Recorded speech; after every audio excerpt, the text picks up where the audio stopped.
እስኪ ስለ ቤተሰቦችና ስላለፈው የፍቅር ታሪክ ንገረኝ። ስሜ ቢኒያም ይባላል። 26 ዓመቴ ነው። ከአቶ ታደሰና ከወይዘሮ ደስታ ነው የተወለድኩት። አሁን ግን በህይወት የሉም።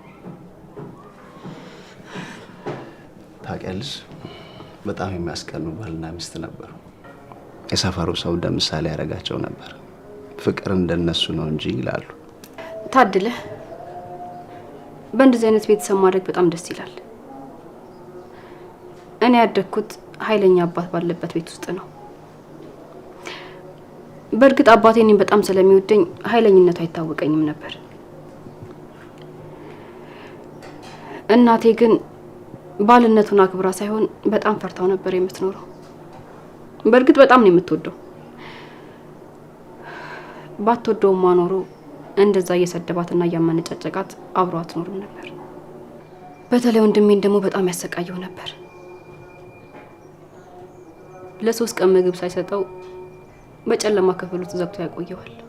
ህይወት አንዳንዴ በጣም ከባድ ነች። ለአንዳንዱ ደስታ፣ ለአንዳንዱ ሀዘን፣ ለአንዳንዱ ደግሞ ጭካኔን ታስተምረዋለች። እኔ ቤተሰቦች ገንዘብ የላቸውም፣ ግን የሚገርም ፍቅር ሰጥተውኛል።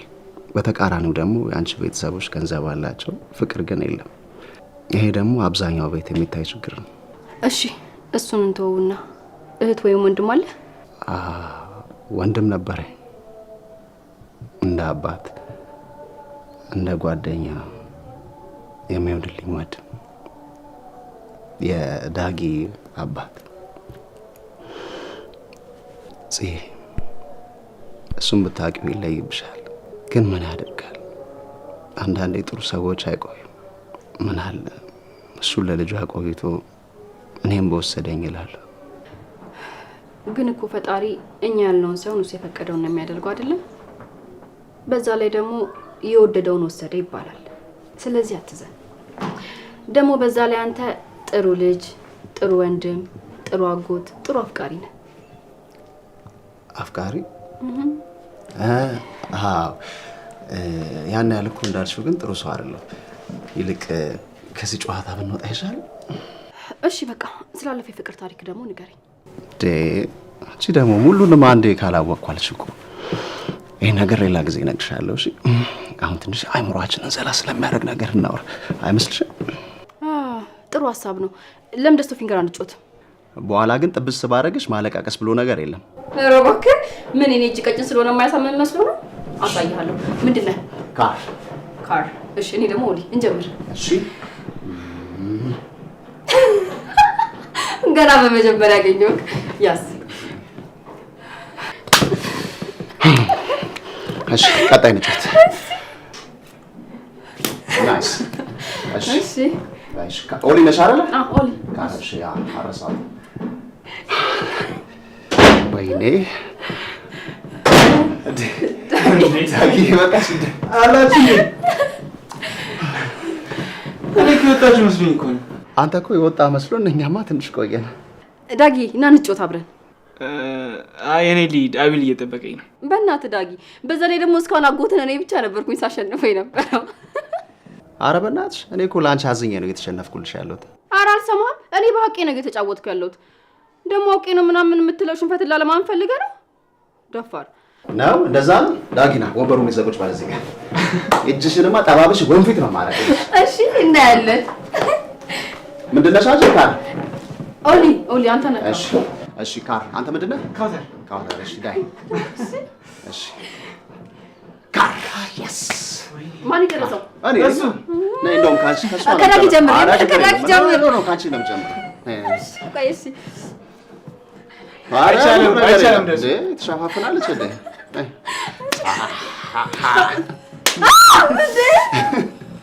ና በላጎቴ አራጎቴ እሷ ተመታበር ብሎ ምንድን ነው የሚለው?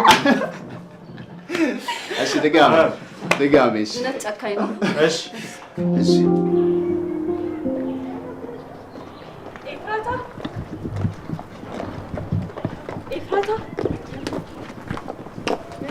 ኤፍራታ ምን ሆነሽ ነው የኔ ቆንጆ? ቆይ ምንድን ነው የሆንሽው? ንገሪኝ። ለምንድን ነው የምታለቅሽው? ደህና ነኝ፣ ምንም አልሆንኩም። አታይኝም? ባለኝ ነገር ሁሉ ደስተኛ ነኝ። ምን ሆንኩኝ? ሲጀመር አንቺ ደህና ብሆን ባለ ምን አገባሽ? ይመለከትሻል? እሺ በቃ ተረጋጊ። እኔ ምንም አያገባኝም። መረጋጋት አልፈልግም። ታይም በቃ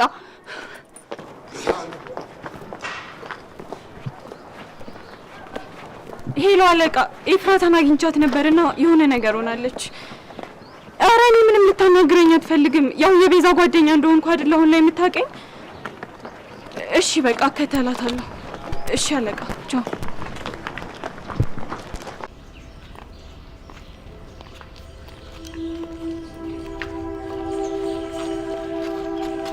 ከዛሬ ጀምሮ ከናታን ጋር ያለሽን ግንኙነት ታቆሚያለሽ። እንዲጠላሽ ማድረግ አለብሽ።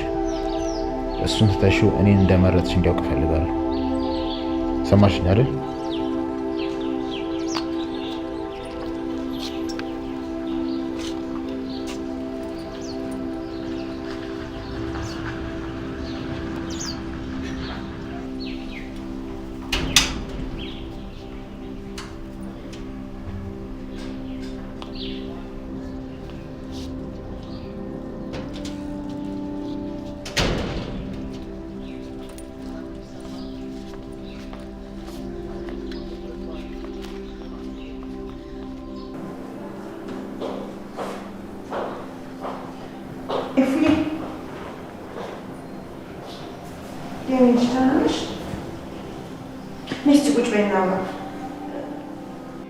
ጠዋትም ቁርስ ሳትበይ ሉሊት ልሸኝ ብለሽ ወጣሽ።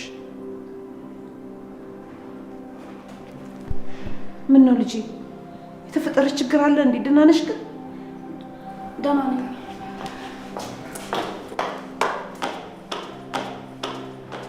አሁን የተስተካከለ ይመስለኛል። ማፍሰስ አቁሟል፣ ሰርቻለሁ። ናታን ልጄ ደህና አይደለችም።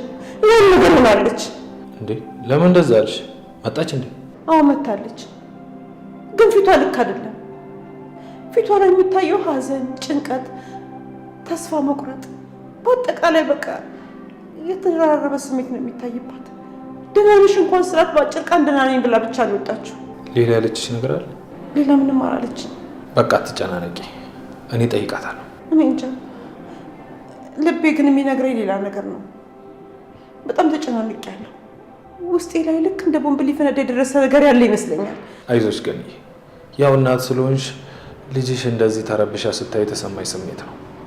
በቃ እኔ እንጃ አናግሬያት ልምጣ። አይዞሽ እሺ።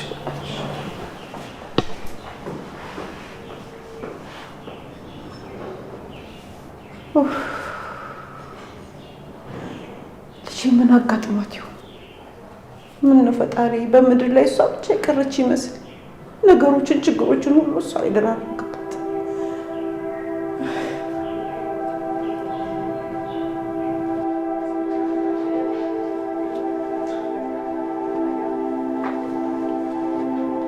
የኔ ጨረቃ ሳታየኝና ሳታናግረኝ ክፍሏን መግባት ቻለች። ምንድነው አታናግረኝም እንዴ? እስካሁን አኩርፈሽኛል። ብቻዬን መሆን ፈልጌ ነው። እባክህ ካላስቸገርኩ ጥላዬን ልትሄድ ትችላለህ? አልችልም። እንዴት ነው ምን እንደሆንሽ ሳላቅና ፊትሽን ሳላይ ልሄድ የምችለው?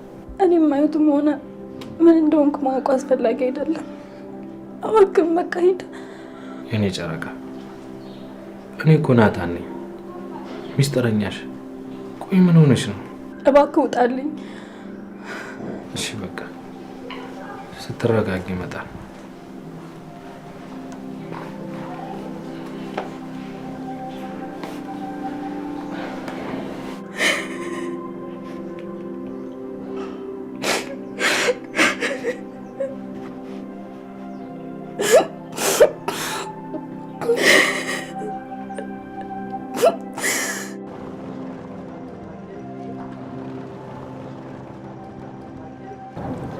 አይሚን ለተከስ ብሎ ከቤት አባረረሻ። ይመቸው። አንተ ምንድን ነው የምታወራው? እኔ ጓደኛ ስለመጣች ከቤት ወጣሁ ማለት እሷ አባረረኝ ማለት ነው? ደግሞ አንተን ሰውዬ ማውራቴ ሲጀመር ደግሞ እኔ እንጂ ከቤት ወጣሁላቸው እነሱ አብሯቸው እንድቆይ ፈልገው ነበር። ህፃን ልጅ በከረሜላ እንደማታያል መሰለህ። ይህ ደግሞ ማለት ነው ተረድቻለሁ። በስመ አብ አንተ ምን ድርት ምን እንደሆነ ጭራሻውን ደግሞ ብዙ ቢል እንዴ ምንድነው እዚህ የሄድክበት ሀገር ይሄን ነው እንደሚያስተምራችሁ? ምን ታደርጓለህ? አንተም ከፈለክ እናስተምራለን። ኧረ ተው እኔ ሲቅርብኝ። ይልቅ አሁን ወዴት ነው የምንሄደው? ፑል ቤት ሄደን እንቀጣቀጥ መሰለኝ። እንደውም ትናንት ስላልተጫወትኩኝ ቅርቅር እያለኝ ነበር። ኧረ ተው ቅርቅር አለ። ምን ፑል ስላልተጫወትክ ነው ወይስ አጫጫን ስላላያት? እሷ እኮ እንዴት እንደምታምር ስዕል እኮ ነው የምመስለው። ያንተ ስዕል ደግሞ መብዛታቸው። ለማንኛውም እዚህ ወጪ ወራጁን ከምናይ እዛ ብንሄድ ይሻላል። እሺ በቃ እንሂድ።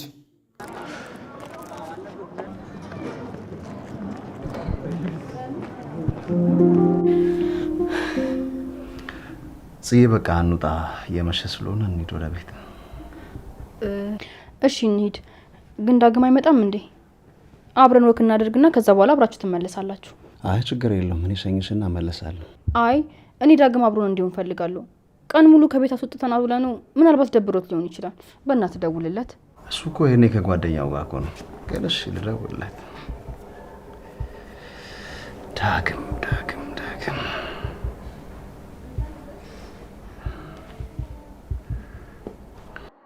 ወይ አጎቴ።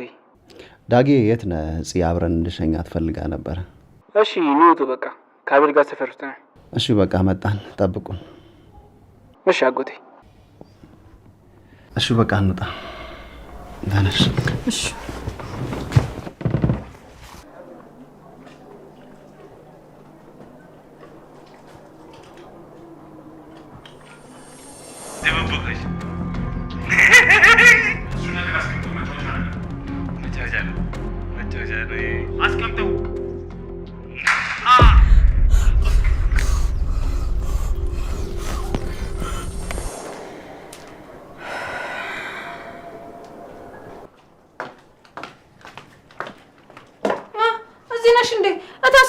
ወደዚህ ወደ ቤት የገባሽ አልመሰለኝም።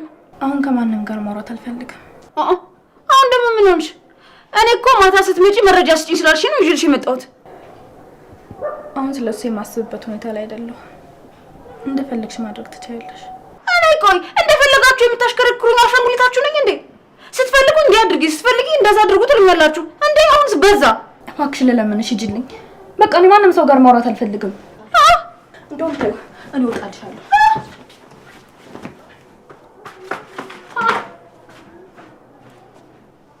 እንዴት ነው የማናገራት?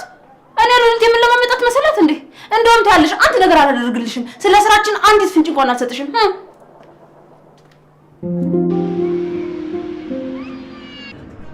አጎቴ ልጅ አንቺ እንኳን ትቶ ከዚች ጋር ምን ለምን ቻለ? አትዝም በል። ስለዚህ ርዕስ ጭራሽ እንዳታወራሽ። ዳጌ እንዴት ናችሁ? አቤላ ሰላም ነው? ደህና ነኝ። ሌላ አቤል እባላለሁ። የዳጊ የልጅነት ጓደኛው ነኝ። እኔ ደግሞ ጽዮን እባላለሁ። ደስ የሚል ስም ነው። አንቺም ግን በጣም ቆንጆዬ ነሽ።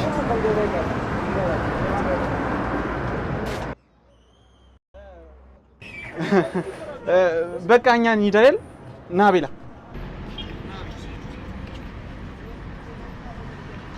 አንተ ምን ለማድረግ እየሞከርክ ነው? ምን አልኩ ደግሞ? የፍጣሪ ስራ ማለቅ አይቻልም እንዴ? በእነዚህ መንገድ አይደለማ። አንተ ደግሞ ይሄ እኮ በጣም ኖርማል ነገር እኮ ነው። ምንም ኖርማል ነገር የለም። አንተ ያማ ልጁ ግን በጣም ፈታ ያለ ነው አይደለ? ዳጊ እኮ በጣም ጭምት ነው። ባህሪያቸው ምንም አይመሳሰልም። እኔ ምንም አይመቸኝም። የሆነ ፍጥር ፍጥር ይላል።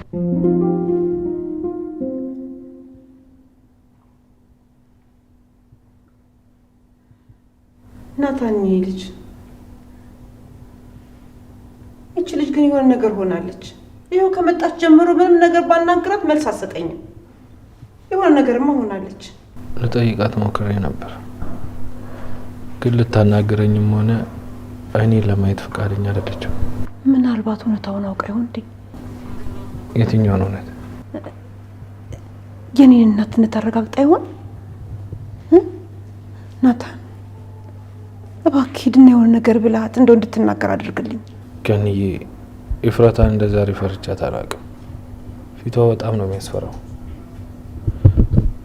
ሄጄ ሳናግራትም ጀርባዋን ነው የምትሰጠኝ። ቆይ የሄደችው የት ነበር? ጠዋትማ ከሉሊት ጋር እኮ ነው አብራ የወጣችው። ምናልባት እሷ አስከፍታት ይሆን እንዴ? ልጠይቃት። እሷ የምታውቂ ይመስልሻል? እኔ ምን አውቄ። እሷ እንደሆነች ወደ ቤት ስትገባ በጥንቃቄ